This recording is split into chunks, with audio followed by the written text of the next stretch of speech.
Thanks for tuning into Upward Way podcast. If you're looking to be spiritually blessed, moved, and inspired, there is no doubt you are in the right place. On our show, guests recount their encounter with Christ and how their lives have been transformed through the grace and love of God.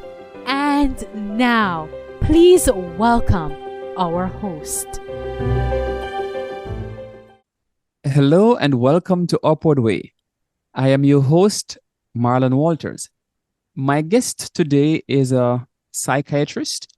He works also as a school counselor, serving not just the people here in Japan, but also in other parts of the world. Dr. Koji Iizuka, welcome to Upward Way. Hi, thank you for inviting me. Thank you for allowing me to come and share my story. Yes, it's really an awesome privilege for me to have you here as a guest. And by the way, to my listeners, Dr. Iizuka was just in South Korea a few weeks ago, having gone to a Pathfinder, should I say, jamboree? Not jamboree. Jamboree is the scouts. This one was the camporee. So Yes, right. Yep. Pathfinder camporee. So, fresh all that experience. Could you just share a little about what that experience was like before we get into your story? Sure. So yes, that's the Northern Asian Division Pathfinder camporee. So it's Korea, Japan, Taiwan, and Mongolia. So those were the main countries. We did have a group come from Oregon, also from Oklahoma, and then even from UAE. Quite a few diverse countries showed up. There was about maybe 5,000 people total, so about a 1/10 of the international Pathfinder camporee. But still, it was we had a great time. It was really hot, but luckily we had air-conditioned rooms, air-conditioned cafeteria, and water servers all over the campus. It was held at the Adventist college, so we had a great time. Yes, and a lot of the kids really is excited about the international camporee now, so they're really talking about that. My son was baptized at the camporee also, so that was a special day. That's really wonderful. So not only was it an awesome spiritually enriching experience for all, but you had the privilege of having your son being baptized. Just for the sake of information, was that at Samyuk University? Yes, Samyuk. I'm not sure if I'm pronounced it right, but yes. Yeah, well, don't worry too much about the pronunciation. Well, I'm happy to know that it was really a blessing. You know, you wear quite a bit of hats, so you are currently, practicing as a psychiatrist. I know you work with clients in Guam.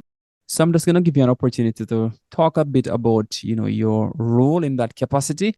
And then after that, I'm going to piggyback to, what would I say, the start of your faith journey. So just a little about your work there, and then I'll piggyback a bit to your past. Yeah. So I graduated from Loma Linda back in 2010, I believe, and then finished my residency. Because I got my scholarships through the U.S. Air Force, I need to pay back 4 years. So did that in Georgia for 4 years as active duty. 3 years. And then I had 1 more year left, but I really wanted to come back to Japan. So I extended my contract additional 2 years, so made it 6 years total, and then moved to Japan, Yokota Air Base, Japan. And then after the 3 years, I decided to go into the reserves. I kind of wanted to live in Japan for my kids, and they were speaking a lot of English, but not a lot of Japanese. So I kind of wanted to have them be raised in a bilingual location. So we wanted to stay in Japan. And then the COVID hit.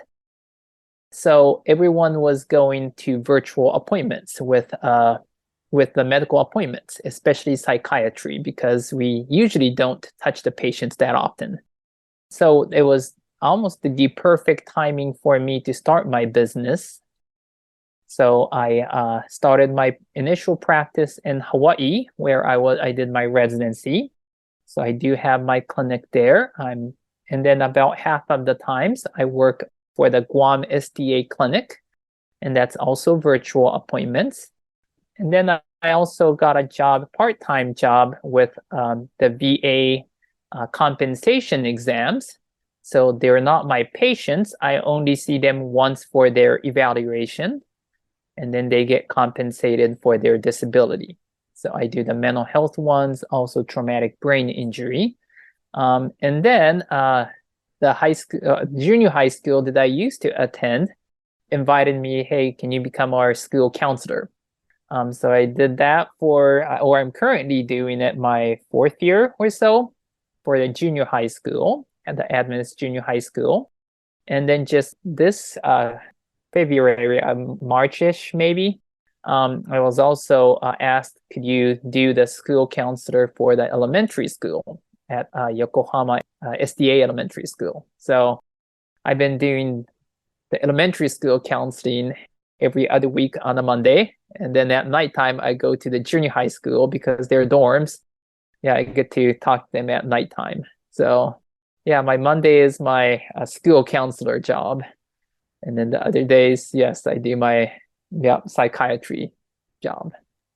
You have said a lot, and later in the interview, when I talk about the idea of balancing things out, I am sure you will shed some light as to how you are able to do all of that. But I'm gonna have you go back to what I would consider a start as it relates to your faith journey. So where and when did it all begin? Well, I would say maybe 3 generations ago. So I'm a 3rd, maybe 4th generation. Pretty much all my ancestors I know was in the church. My mother was a student missionary to Japan from the States. So she came, I guess she initially wanted to go to Korea, but there wasn't opening. So I came very close becoming a half Korean, but since she came to Japan, I ended up being half Japanese. She was here, and then she met my father, and they got married, and so I was raised into the church. Went through school, the Adventist school system for, I counted the years, it happens to be like 20 years, including medical school and undergrad. So yeah, I've been through the Adventist system for 20 years. I got baptized when I was in a 9th grade after the week of prayer. And yeah, I was really kind of figuring out when would be the best time. I was kind of a shy kid, so it was a little shy kind of speaking out saying, hey, I want to get baptized. So finally had the courage to say, yes, I would like to get baptized. And so that was, yes, 9th grade. And been part of the church, and I've been really enjoying the being part of it, and being raised in the community. Yes, it's been a blessing. My next question is kind of twofold, or maybe let me make it onefold first. So in terms of your upbringing, being biracial, did you spend most of your time in Japan, or did you live outside of Japan while growing up? Yes, so I was born in the States, but when I was 3 months, my parents moved back to Japan. And every summer, about a month, I was back in the States. So pretty much all my summers has been spent in the US. So yes, I was raised in Japan until I was 18, and then spent my undergrad, medical school, residency in States. So right now it's about 50-50. And then I'm getting more time in Japan now. So that's going to shift more time in Japan, but it's been about 50-50. All right. Here's where I throw the real twofold question. So what was that experience like? First, in terms of your overall upbringing, and then from the spiritual nurturing side, because, when people think about Japan and, let us say, Southern Asia, they don't think, that Christianity is thriving. They think it's just a society where it's either secular or maybe other religious groups. So what was it like for you, being biracial, growing up in a Yes. country that is, Yep. minuscule word as it relates to Christianity? Yes. No, being raised in Japan back then, and I would say back then like 30, 40 years ago, was not as easy as it was now because it was pretty much 99% Japanese. And I obviously would be standing out just by my looks, especially being around my mother, who's blonde. So my mother was quite famous in the city. It's not a small city, but she was quite famous because she's pretty much was the only Caucasian around. So I do stand out, and standing out in Japan is usually not a good thing. You kind of want to blend in. That's kind of more how Japan's society is, that we kind of want to be a good team player. So I wanted to be like a Japanese. So I wanted to blend in as much. And being a Christian actually is another reason to stand out. So saying that, hey, I'm a Christian, and people kind of giggle at you. And then the word amen in Japan is amen, which is very similar to ramen. Yeah, you get teased a lot by saying amen. So there's a almost like embarrassment of being a Christian or being raised in a Christian home in Japan. So I would say that was not as easy as I would loved. Yeah. So yeah, that was pretty hard. Yeah, I'm Yeah. also tempted to, as you mentioned, ramen and ramen. I'm almost tempted to tease you a bit, but fun and games aside, so for your personal spiritual growth, what was it that laid that foundation? I mean, yes, I know you'd have had your parents, but how did you develop your own spiritual growth? Yeah, I think for my personal spiritual growth, I think the largest growth actually came when I finally moved away from my comfort zone, and that was moving to Georgia. I pretty much had my life laid out as planned until that point. Yeah, I was raised in an Adventist community, went to Walla Walla, which my mother went, and my brother went to Loma Linda, where my brother was already there. He said, hey, Air Force might be a better idea. So he was in Navy, so I went in the Air Force. And then, yeah, went to Hawaii, which I knew quite a few people.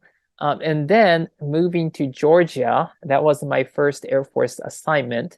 That was like maybe the part where, yes, it really got me out of my comfort zone. But there we did have a small but very strong church.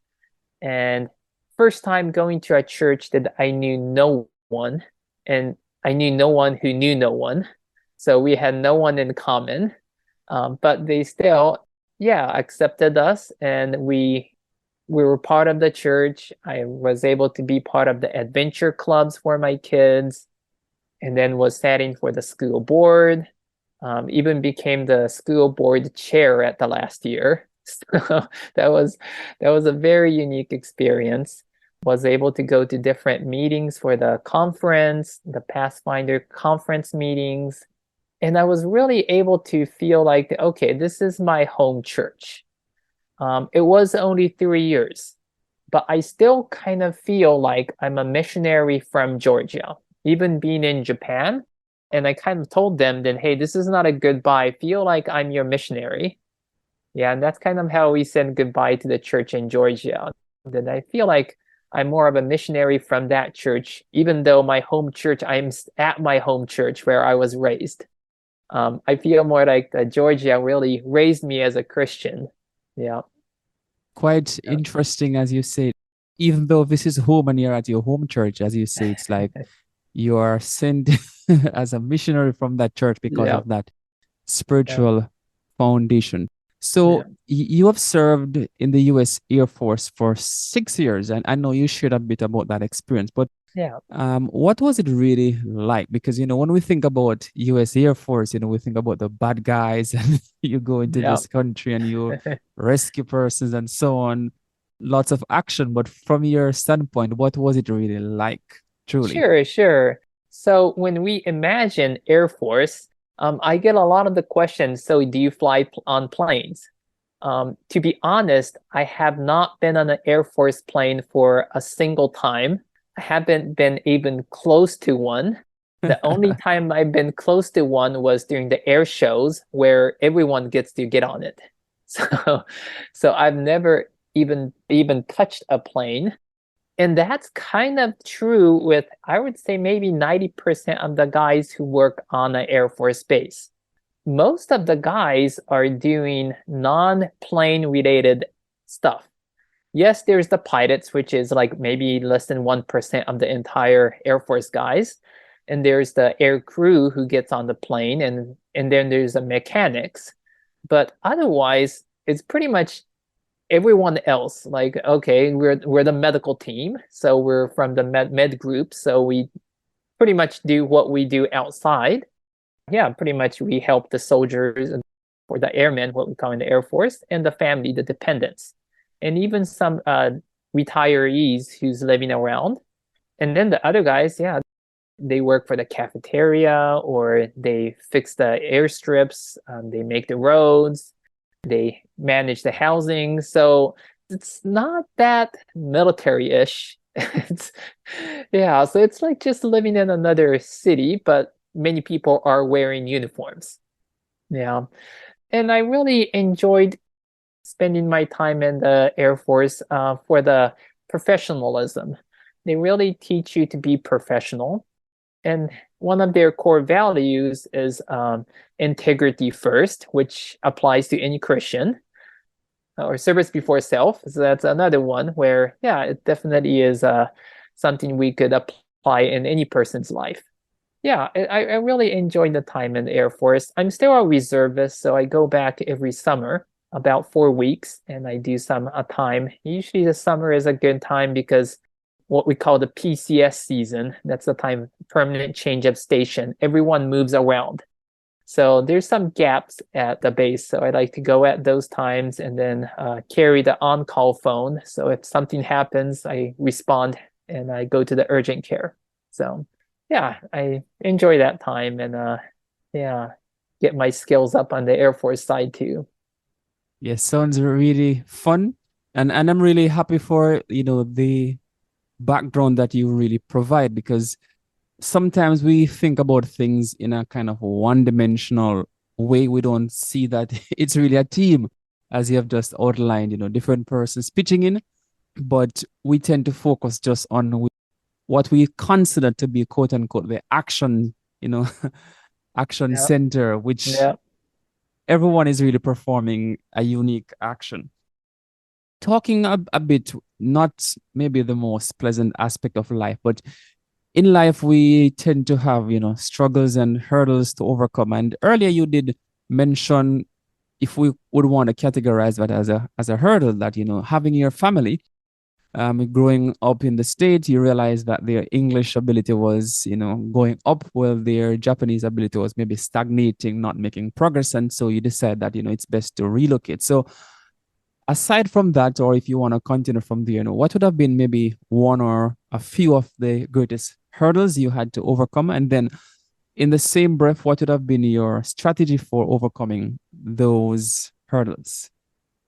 Sure, sure. I would say that the toughest time in my life might have been either the first year of going into medical school or the year before going into medical school, like studying for what we call the MCAT. It's the exam for the pre-medical students to take. And depending on your score, the medical school looks at those scores and then decides if you are in or not. So it's very important to do well on that MCAT. And a lot of the pre-medical students, the pre-meds, we study that summer, like for 3 months. We really study for that test and then try to do our best. And then the next year, we get if we get accepted into the medical school and we can start medical school. So that was a very stressful time because you pretty much have to do all the science. And then once going into the medical school, again, it was very tough. Yes, I think we hear a lot of that terms. It's like drinking from a fire hydrant. This medical information is just thrown at you at such a pace that it's like, how am I even supposed to take in any of this kind of? So it was really overwhelming. There are few students who are very smart and they're genius, and they really don't need to put too much effort into studying. I definitely realized that I wasn't part of that gang, and I had to really study hard. And even that, I was forgetting at the same speed new information was coming in, and I was really struggling. I think that was the time where the Sabbath really came into play. Really being able to dedicate that Sabbath, the Friday night Vespers, which usually was held at the pastor's house. I was attending the Loma Linda Japanese church. So the pastors usually had Vespers on Friday nights, and we were able to go there. And then we were joking about going to the potluck on Sabbath and then getting the nutrition for our week. Yeah, so loading up on all the good food and then having some fun on Sabbath afternoon, going on hikes, playing some sports together, and having a great time. And then going back and studying on Saturday night. So the Sabbath really helped me to kind of realize that, okay, I do have a life. Yeah. Yes. O day of rest and gladness, O day of joy and light. Yeah. As you mentioned the Sabbath, I want to give you a few minutes just to address, some Seventh-day Adventists who sometimes see the Sabbath as, a burden, not really seeing it for the delight it truly is. If you could just take a few minutes, just to, I would say, preach to them. I know you're not a preacher, Sure. about, the true value, and Yeah. also the true meaning of the Sabbath for their own growth, their own rejuvenation, their own strengthening and reconditioning. Yeah. At least as for a medical student, Sabbath was really important to understand that God is in charge and I can't do everything on my own. So it's like a humbling experience that during the 6 days, I'm really struggling to learn the information I need to learn.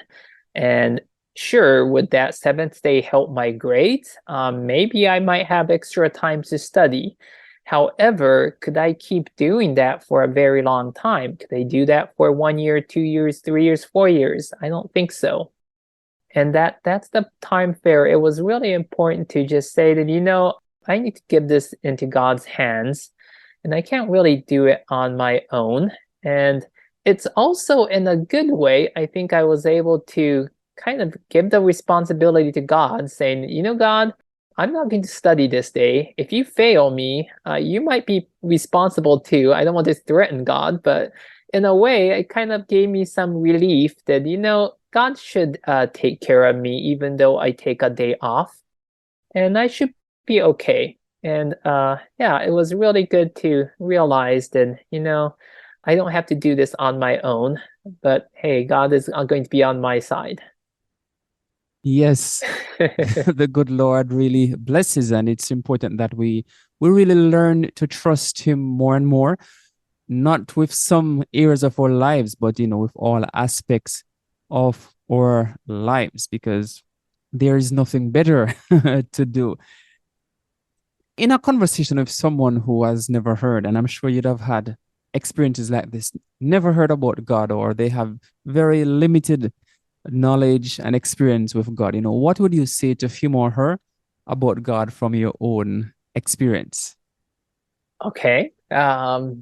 Simply put, who is God for Koji? God for me is, in a way, a parent. Also, I would say, like, as a teacher, yeah, who teaches me what I should do. And I definitely quote the Bible a lot. And even when I'm talking to my patients, I do use a lot of analogies from the Bible. And I even sometimes say it, this is from the Bible, but have you heard about this story in the Bible? And the lesson was this. And I do use it almost as a textbook. And it's a very good book, Bible, to guide me how I should make my decisions, what I should decide. Yeah, and my morals. That becomes very important in the medical field. What do we decide in tough situations when it could go either way? And then going back, and then the famous term, what would Jesus do? Well, to know what would Jesus do, you need to read the Bible to know what he did. Yeah, and then really understand, okay, in this situation, Jesus did this. So I should do that. So God is my, I guess, mentor, teacher, leader. Yeah. Yes, that's quite an interesting way. God is like my parent. I mean, he does say it. I'm the father, but we don't Yeah. often hear people, saying that, especially more mature persons. We tend to say, he's my big brother and so on. So it's really an interesting way to really look at it. Back to something I was alluding to at the start of the interview, balancing. In life, you would have had challenges, you'd have had difficulties, you'd have had time constraints. Currently, you have your family and work, so many things. So, how do you strike that balance? This question is twofold. So, how do you balance in terms of when you have challenges, you have disappointments? How do you balance to remain focused, knowing that God is still there? And the second part, how do you really balance your time to ensure that you have time for yourself, for your family, for friends, associates, work? Yes, yes. So balancing for me, luckily, I think I kind of mentioned I'm not that smart from academic standpoint, but I do feel like that I'm talented with balancing or taking in a lot of work, quickly finishing it, and then moving on. So um, I've been enjoying doing a lot of stuff, and that was kind of a blessing getting out of the Air Force as an active duty, because now I have a lot more free time on myself and I can manage my schedule. That's where I'm doing 4 or 5 different jobs. On the side, I like to do Pathfinders. I like to be involved in the church. I like to sing. So we have a church quartet, all sorts of stuff.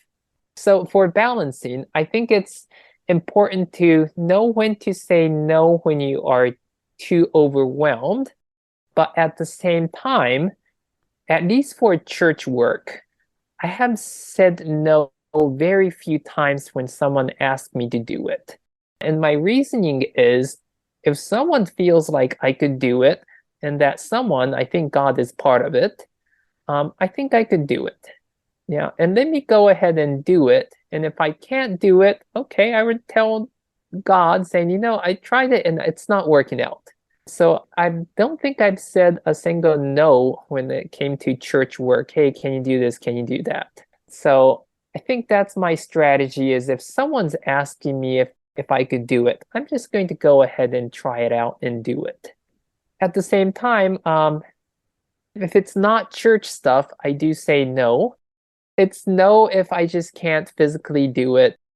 Mentally too, if I just have too much on it, I have to just say no.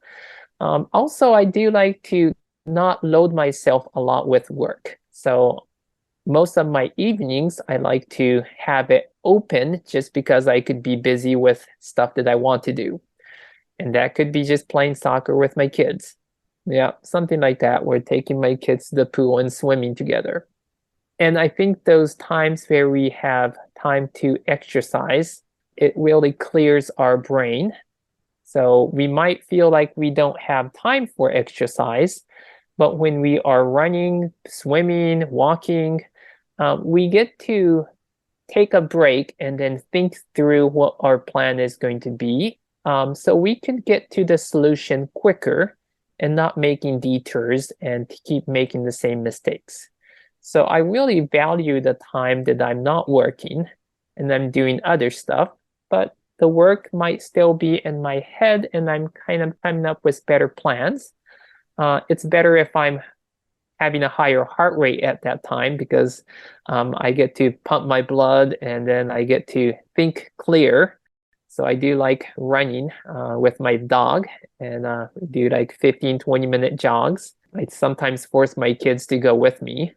Once a week, my wife agreed to go with me. So yeah, Sabbath morning, that's the time where she agrees to go with me on a walk. So we get to go on a walk and then we get to talk about some interesting stuff and we might come up with great ideas. And I really value that time where I'm not working, but we get to talk about stuff while we're exercising. Yeah. So yeah, we're doing 3 stuff all at once. Awesome. And I hope that the listeners, especially the parents, are really taking not one, but a few pages from your book, because as you mentioned, you are doing exercise, it's family bonding, everything is just working to ensure, your balance. And I love what you said, where for certain things you will say no, but if it relates to church and service, then you are willing. And that is where I find many people grow by serving God, while some stagnate because they refuse to do anything that is of service to God. I want you to talk a bit about pathfindering. It is something I love. I didn't invest as much time in pathfindering when I joined the church, because not too long after I, transitioned into, let's say, adulthood. But Yeah. What is that like, especially here in Japan? I know it's not something that is as popular, maybe as in, say, North America. Correct. Or in the Caribbean, where I'm originally from. So what is that like? And then, maybe what more do you think you as an individual, or maybe the Japanese Union Conference, could do to strengthen the movement here in Japan? Sure. So Pathfinder in Japan is in a very sad situation, maybe for the last 5 years-ish. It was quite strong about 20, 30 years ago. And then since then, it's been shrinking quite fast. And right now, I would say there might be less than 100 active Pathfinder members in the entire Japan. That's my guess. And like we went to Korea, we were initially planning 50 members go, but because of the typhoon, we could not go. Among those 50, though, about one third is adults. So the counselors. So kids itself, we had maybe like 20 or so kids go to Korea.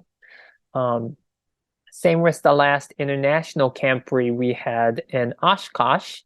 We had less than 20 kids from Japan attending. In the Japanese camporee, we have about a little less than 200 attending, but half of those are not part of Pathfinders. They just were invited to go, so they went. So it's Pathfinders are really not doing well. I think one of the reasons is the COVID, and the COVID really hit, and a lot of the Pathfinders Club could not have any meetings, and then the counselors were retiring, and we didn't have any young generations, and I consider myself to be in the young generations. So it's been really hard in Japan. And to be honest, I kind of felt like Pathfinders were kind of outdated. That was my thoughts until I went to the last international camporee in Oshkosh in 2017. Until then, yes, when I was raised in the church school, I was going to a soccer club on Sunday and not the Pathfinder Club. Yeah, I was not part of the Pathfinder Club until I went to Georgia. And then my kids were in the Adventure Club. And then I really saw the potential going to the International Camporee, being part of 50,000 people. And I really felt like, wow, this is amazing. And since then, moving to Japan, I've been really trying to push the Pathfinders, push the church leaders to make the Pathfinders more of the church's priority. So we last summer we climbed Mount Fuji. I took 30 of us, and we went to Mount Fuji. And this year Korea. Next year we are planning to take another group from Japan to the Gillette and Wyoming. So we're planning on that. And yeah, I'm trying to light up that fire again for the Pathfinders. So yeah, whoever is willing to open a new program, I'm willing to go any place in Japan and try to see what could be done to start that Pathfinder club. Sounds pretty exciting that, as you said, Yes. despite the numbers, the Yes. flame has been reignited. And that is pretty also cool. It's not a word I use regularly, but it's pretty cool because sometimes we take what we have for granted, thinking, it's not relevant. But as you say, just attending, I can't even say it properly, hashkosh. Yes. Oshkosh. Hashkosh, right. So just attending, then you realize really pathfinding is something that is really important. The final question I want to toss at you, it's kind of a follow-up to what you just said, what do you get a sense that God is inviting you to do at this particular moment? So let us say you could start a new ministry, what would it be and who would it serve? Yeah. My current focus is on the young adults. I really feel like at least at church in Japan, we have very little programs for the young adults. So the Pathfinders definitely has a big priority. I'm also trying to not limit it to the Christian kids, but this area itself around our local church here, they are building a lot more new houses. So I'm hoping to try to reach out to the local community and invite the local kids to attend Pathfinders so they could be part of that. So that's a big part of what I'm trying to do. It's also the reason I'm accepting the school counselor job is I'm really focusing on the younger adults. So they actually enjoy church and then they enjoy the Christian fellowship. So as they grow up, they could benefit from what I benefited from is any place I go, you could find a church, you could go and then find people who share the same gospel. And you won't feel alone any place you go in the world because pretty much any place you go, there is going to be an Adventist church. It might be small, but there is one. And yeah, so that's my focus is to have the kids in Japan really know God and then know the Adventist. In Japan, it's very small, but if you step back and look at the entire world, you could go any place and meet an Adventist. And if they can realize that, they could be more proud of the church, not be embarrassed, but be proud about the church and yeah, really be able to explore the world. Yes, if you step back and look, you can see the larger picture. Yeah. There's a song. It might also be the American anthem. I'm not sure, but I know there's a line that says, "I'm proud to be an American." That's the anthem, right? It's not the national anthem, but it's a famous, yes, song Right. in the state. So there's this group, I think it's Home Free. Yeah, that's a group. And they did a version that I really enjoyed, I'm proud to be an American. So we should really be proud to be a Christian and proud to be a Seventh-day Adventist Christian. So I really will pray and hope that that mission, that goal that you have will be an overwhelming success. So for my listeners, we have been speaking and listening to Dr. Koji Iizuka. He is a psychiatrist. He works as a school counselor. He also spearheads, I would say Pathfinder ministry in Japan unofficially, but he's about serving God and serving others. But just before we go, as is customary on this show, Dr. Iizuka, do you have any parting words to share with our listeners? Yes, I love talking to people around the world. So yeah, moving around with my job. So I go to Hawaii, Guam, Okinawa, sometimes even Korea. So yeah, if you hear my name, I'm more than happy to say hi and then share some words and would be love to hear from anyone around the world and say hi. So thanks very much for inviting me to this program. You've been in tuned to Upward Way. Do join us again next week when we'll have another interesting guest sharing his or her story of faith. Of course, you can subscribe to our weekly episodes on the Apple, AWR, Loud Voice, Spotify, Stitcher, or Podcast Guru apps. You're also welcome to visit Upward Way Facebook page. You can click like and leave a comment. And if you feel impressed to contribute to the ministry, then feel free to donate. But until then, I'm Marlon Walters saying goodbye. May God bless you. You've been listening to the Upward Way podcast, the #1 audio production show for people who want encouragement and reassurance in a muddled world.